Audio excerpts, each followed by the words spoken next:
अहमदनगर जिल्हा परिषदेच्या अध्यक्षपदी काँग्रेसच्या शालिनताई विखे पाटील तर उपाध्यक्षपदाकरता राष्ट्रवादी काँग्रेसच्या राजश्री घुले यांची निवड झाली। या निवडीने एकाच घरात पती पत्नीला दोन स्वतंत्र लाल दिव्याच्या गाड्या मिळाल्या। विधानसभेतील विरोधी पक्षनेते राधाकृष्ण विखे पाटील यांच्या शालिनी विखे या पत्नी तर उपाध्यक्ष राजश्री घुले या राष्ट्रवादीचे जिल्हाध्यक्ष माजी आमदार चंद्रशेखर घुले यांच्या पत्नी आहेत। माजी मंत्री आमदार बाळासाहेब थोरात आणि विरोधी पक्षनेते राधाकृष्ण विखे पाटील यांच्यात या अध्यक्षपदावरून खूप ओढाताण झाली।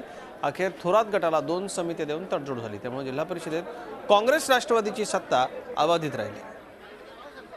अहमदनगर जिल्हा हा महाराष्ट्रामध्ये सर्वात मोठा जिल्हा आहे आणि या जिल्ह्यामध्ये निश्चितच काम करताना गरिबांपासून तळागाळापर्यंत जे काही घटक आहे या घटकापर्यंत पोहोचण्यासाठी आम्ही निश्चितच दोघी जणी कटिबद्ध आहोत।